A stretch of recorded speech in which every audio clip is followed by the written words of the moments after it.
एक बार फिर से लिए चलेंगे आपको इस्लामाबाद, जहां पर वज़ीर आला पंजाब मरियम नवाज शरीफ तकरीब से खिताब कर रही हैं। It is indeed a privilege and an honor to welcome this distinguished gathering of the Organization of Islamic Cooperation to Pakistan. Pakistan, a land of hospitality, a land of resilience, a land of hope, and a nation deeply honored to host our sisters and brothers from across the Muslim world. On behalf of the people of Punjab, the largest province of Pakistan, and the people of Pakistan, I extend my heartfelt welcome to all of you, my dear brothers and sisters. I sincerely hope that your stay in Pakistan is comfortable, it is productive and memorable, and that you experience not only our discussions and deliberations, but also the warmth, generosity, and hospitality for which our people are known. The OIC represents not merely a forum of nations, but the collective aspirations, shared values, common future of the entire Muslim Ummah. Ladies and gentlemen, I stand before you not only as the Chief Minister of Punjab, but as a proud daughter of Pakistan, as a representative of millions of women across the Muslim world, and as someone whose own journey has been shaped by the transformative power of resilience and opportunity. The story of women in Islamic world has never been a story of limitation. It has always been a story of strength, a story of resilience, a story of courage, a story of perseverance, a story of leadership forged by circumstances that demanded extraordinary strength. There is a common belief, my friends, that empowerment is something that is given. My own journey has taught me something very different. Empowerment is often created by circumstances. Sometimes circumstances test a woman before they trust her with leadership. Sometimes circumstances demand resilience before they offer responsibility. And sometimes they reveal strengths that she never knew she possessed. My own journey, ladies and gentlemen, has been shaped by such circumstances. There were moments when circumstances tested my resilience in ways I could have never imagined. Standing beside my father, the Prime Minister, Mohammad Nawaz Sharif, during times marked by injustice, by inequality, by political adversity, and immense personal trials, I learned that conviction often demands sacrifice and that perseverance is sometimes the only path forward. While the struggle was for my father, it was also for the millions of Pakistanis whose hopes, whose aspirations, whose voices he represented. In standing for him, ladies and gentlemen, I found myself becoming the voice of the millions who believed that their own voice, their mandate, their aspirations deserved to be heard and defended. Those experiences did not teach me bitterness. As they say, what doesn't kill you makes you strong. And as they say, that the strongest steel is forged in hottest fires. The adversity taught me patience. It taught me endurance. And it taught me that responsibility comes with standing firm for what one believes to be right. It reminded me that adversity can either define your limits or reveal your strengths. So it became a source of purpose and resolve. They taught me that empathy for women who struggle quietly every day, the unsung heroes across the world. The widow trying to educate her children, the mother worrying about putting food on the table, the young girl wondering whether her dreams are too big for the world she was born into. I was fortunate to learn from the very best, to learn from the remarkable women who came before me. Madre Millat, mother of the nation, Mohtarma Fatima Jinnah, stood beside Quaid-e-Azam, Muhammad Ali Jinnah, the founder of Pakistan, as his closest companion, as his closest aide, as his confidant, and as his pillar of strength during the struggle for the creation of Pakistan. My mother, late Begum Kulsoom Nawaz Sharif, was the guiding light behind my father, the wind beneath his wings, the wind beneath my wings. My father, who had the honor of serving, the only one to be 3 times Prime Minister of Pakistan. She taught me that leadership is not always exercised from the front row of history. Often, it is quiet strength, it is wisdom, it is sacrifice behind the scenes that sustains nations and shapes leaders. When circumstances demanded leadership, she stepped forward with grace, dignity, and resilience, reminding us all that courage is not the absence of hardship, but the determination to stand firm in the face of it. Shaheed Mohtarma Benazir Bhutto opened doors that many believed could never have been opened, becoming the first woman Prime Minister of Pakistan and the first woman Prime Minister of the entire Muslim world. Their journey reminds us that every generation of women carries the responsibility of making the path easier for the generation that follows.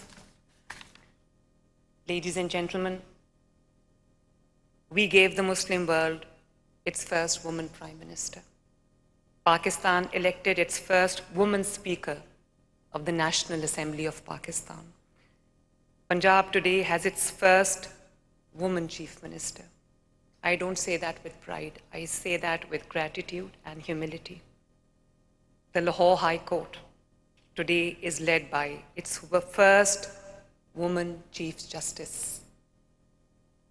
These are not merely individual achievements, they are milestones in the journey of millions of girls, hundreds of millions, who now dare to imagine themselves in places where previous generations were told they did not belong.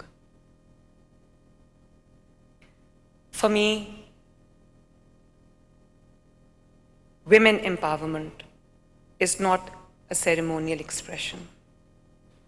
It is the distance between a right written on paper and a life changed on ground. It is the distance between announcing a policy and ensuring that it reaches the woman for who it was intended. It is the distance between opening a helpline and answering a call in distress, a call in need. And there is another principle that guides me, that guides my work. Women must not merely benefit from development. They must shape it. This is why across all programs and across all policies, we have ensured that women are represented as participants, as beneficiaries, as entrepreneurs, as professionals, and leaders alongside men as equal partners.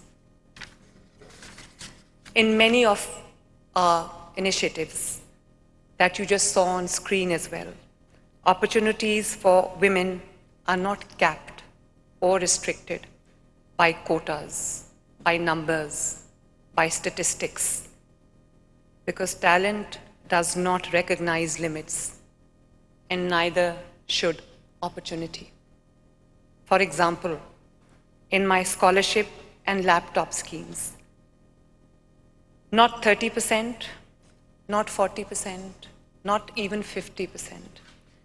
60% young girls are beneficiaries of these programs.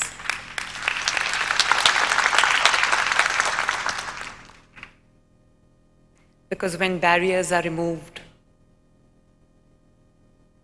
and opportunities are equal, women do not have to beg for space. They earn it.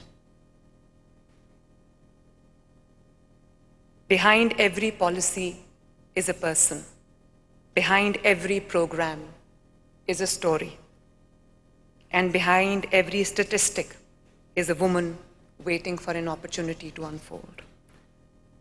For the women living in a rented house, burdened by rising rents and the uncertainty of what tomorrow brings, apni chhat, apna ghar, my roof, my house, is more than just a housing program.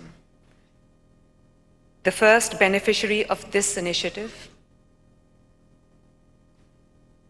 on my first visit, I met a widow who was raising 3 young girls, 3 daughters. And her meager source of earning was from flower arrangements that she was doing at certain events, at small-scale marriage events. For years, she said, they lived in a rented house, moving from one uncertainty to another, struggling each month simply to make ends meet. The burden had become so heavy that she had stopped sending her daughters to school. Today, the same mother has moved into a home she can call her very own, her home, her house. And her daughters are back in school, carrying books once again instead of burdens.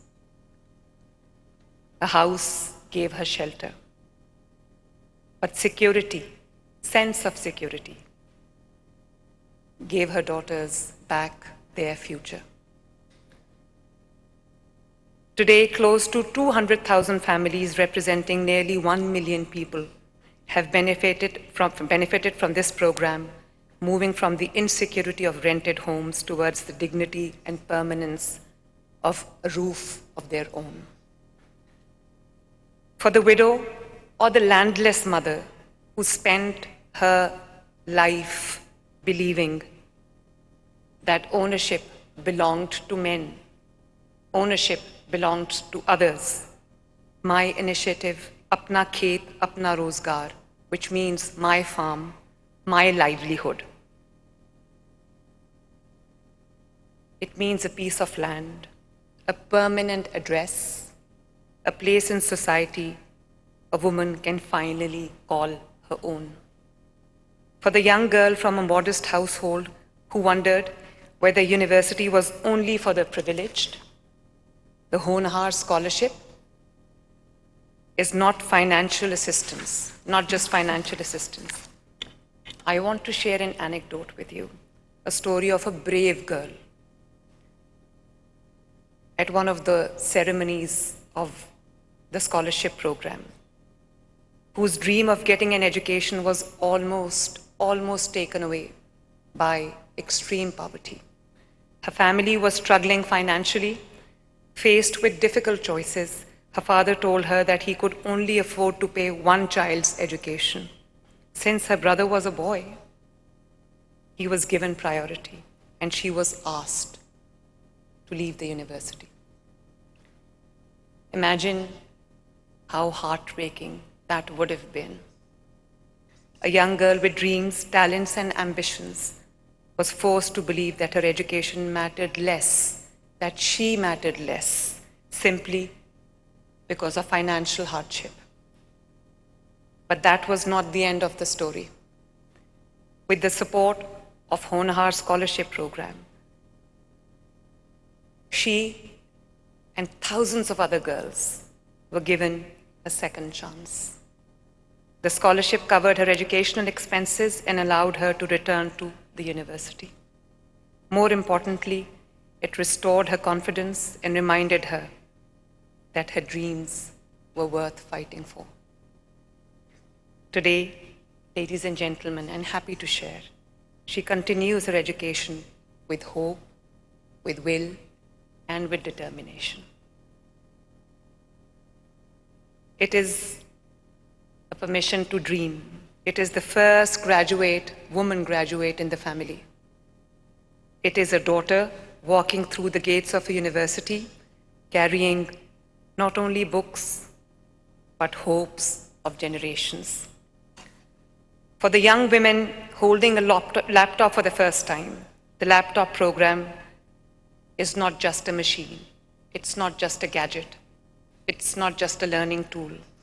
It is a classroom without walls. It is a library without limits.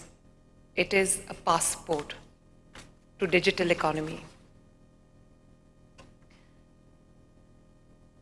For the young graduates searching for her first opportunity, internships, tourism, internships, and IT skills programs are not merely trainings. They are confidence, they are independence, they are the ability to stand on her own feet and say, I can build my own future. For the woman with talent but no capital, we have initiated Asan Karobar Finance, easy business finance. It is not only a zero interest loan, it is the tailoring shop that becomes a business, the kitchen that becomes an enterprise, the dream that becomes an income for the entire family. For the widowed mother suddenly carrying the responsibility of an entire household alone, economic empowerment is not just a slogan. It is survival, it is dignity, it is independence. Through our empowering women through IT programs, tens of thousands of rural women are gaining digital and freelancing skills to earn from international platforms.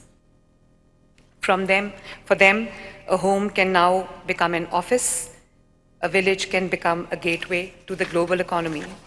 And through our livestock asset transfer programs, thousands of widowed and divorced women across South Punjab are receiving livestock that provides sustainable income and transforms uncertainty into self-reliance.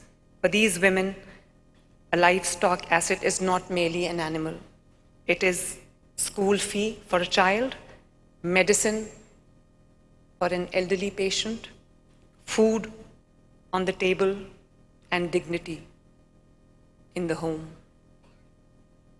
Through the modernization of Sanat Zars, the cottage industry, and dedicated e-commerce hubs, women artisans and skilled workers are taking their products beyond local markets and connecting directly with customers not only across Pakistan, but around the globe through digital platforms.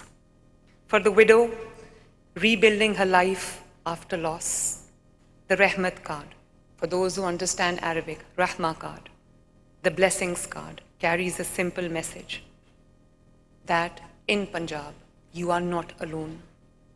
For the women living with disability, Dignity begins with knowing that she has not been forgotten, that she has not been abandoned. Through the Himmat card, in English, Courage card, thousands of women are receiving financial support that allows them not merely to survive, but to live with independence, dignity, and respect.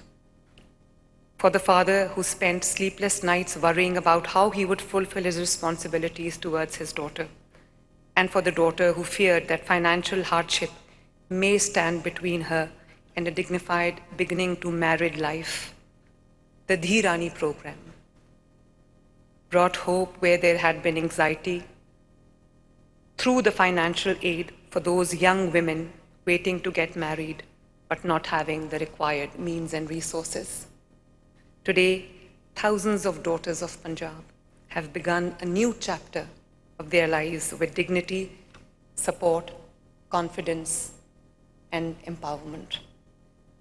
For the women who stand in our courts defending justice and rule of law, we are investing in dedicated facilities and professional spaces because women belong not only in the courtroom galleries, but at the bar table, on the bench, and in positions of leadership throughout our legal system. For the mother in a distant village who cannot travel for treatment, healthcare must travel to her.